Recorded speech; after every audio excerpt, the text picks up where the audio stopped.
Welcome to The Explainer. I'm incredibly excited you're joining us today because we're going to unpack a truly fascinating mystery. And it's one that's literally hiding right in plain sight along British Columbia's modern Highway 97. Now, if you've ever driven through the BC interior, you've traced this route, right? You were probably admiring this stunning scenery from the comfort of your car. But beneath the asphalt of that smooth, modern highway lies an absolutely incredible story of grit, ambition, and pure survival. And that brings us to the big question for today. Have you ever looked at a map of this region and thought, why are so many towns out there named after totally random numbers? You're driving along and suddenly a sign welcomes you to 70 Mile House. Then, a bit further up the road, you hit 100 Mile House. To us modern travelers, these places kind of feel like geographical typos on a map. I mean, why not name a town after a founder or a beautiful mountain instead of just a number? Well, to figure this out, we have to rewind the clock. Okay, let's dive into this. We need to dramatically pull ourselves all the way back to the year 1859. It started, as these stories often do, with a rumor along a riverbank. A Hudson's Bay Company man named Peter Dunlevy was traveling through the rugged BC interior when he heard these quiet whispers of gold sitting in the gravel bars of a river to the east. With the absolutely crucial help of two Tk'emlups men, Thomas and Long Baptiste, Dunlevy and his companions ventured out, and sure enough, actually found gold in the Horsefly River. Section 1. Whispers on the Riverbank, the spark of the Cariboo Gold Rush. That single moment changed the landscape of British Columbia forever. What began as just quiet local whispers rapidly transformed, because, let's face it, word of life-changing wealth never stays quiet for long. Between 1862 and 1870, a staggering 100,000 prospectors flooded into this region. And they weren't just coming from neighboring towns either. This trickle turned into a massive flood of human ambition. You had people traveling from California and from as far across the globe as Australia and China. Every single one of them chasing the exact same story, gold in the creeks north of Fort Alexandria, promising enough wealth to change a man's life forever. Section 2. Carving the Cariboo Road, the brutal geography of BC. Let's move to the map and see how this builds, because the real trouble wasn't just finding the gold, it was actually getting to it. This was not a gentle country.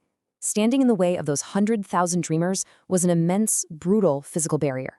We are talking hundreds of miles of jagged mountains, deep, treacherous canyons, and incredibly dense forests. Before the famous engineering marvel of the Fraser Canyon route was finished, travelers had to take a grueling, multi-leg journey. Step 1, travel up from the coast to Harrison Lake. Step 2, make a difficult overland trek to a town called Lillooet. And finally, Step 3, the absolute hardest part, a punishing 300-mile grind over practically virgin wilderness directly into the goldfields. It was literally the only way in. To put that into perspective, the contrast between then and now is absolutely staggering.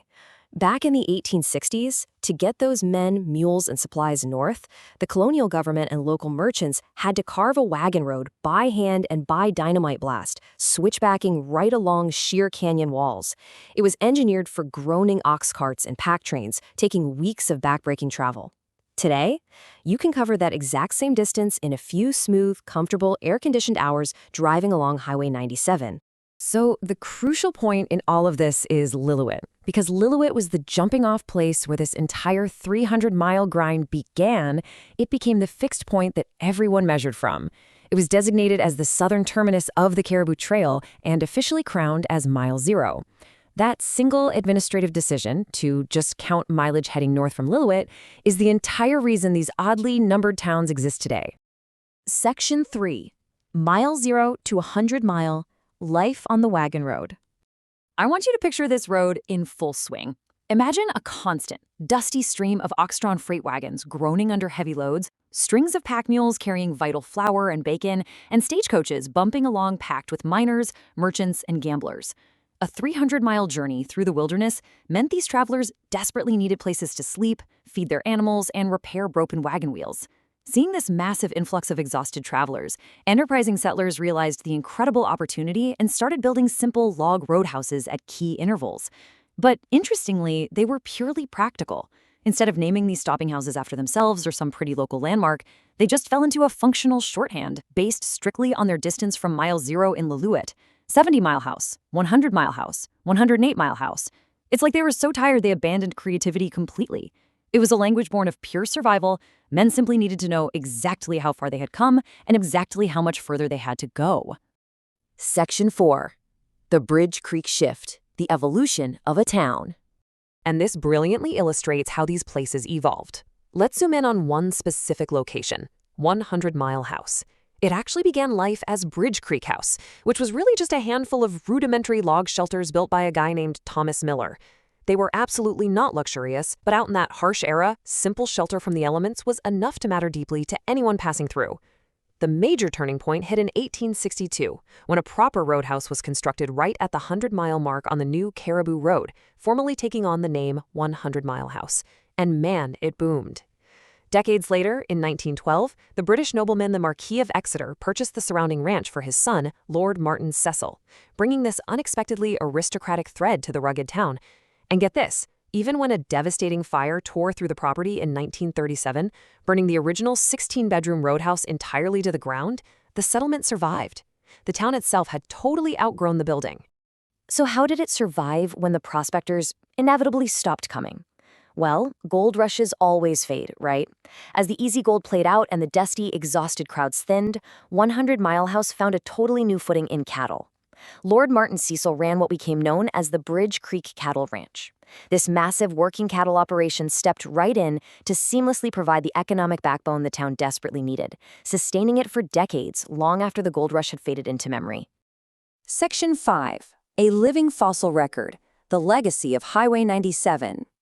Bringing our story all the way back to the present day. If you drive Highway 97 through the South Cariboo today, you aren't just taking a road trip. You are literally tracing that exact 19th century wagon road almost perfectly. Now, most of the original wooden roadhouses are long gone, of course, having burned, rotted, or simply been replaced by modern progress. But the numbers on the map, they remain. They act as this incredible living fossil record. When you see a sign for a 100-mile house today, you're looking at the ghostly traces of exhausted men in 1862 pushing their absolute limits, asking each other over and over again, how many more miles to the gold? It is a permanent monument to human endurance and ambition, permanently stamped right onto the geography of British Columbia. It really changes the way you look at a road trip, doesn't it?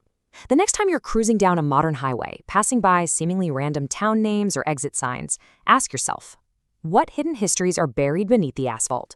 What stories of ambition, struggle, and survival are hiding quietly behind the geography of your own local map?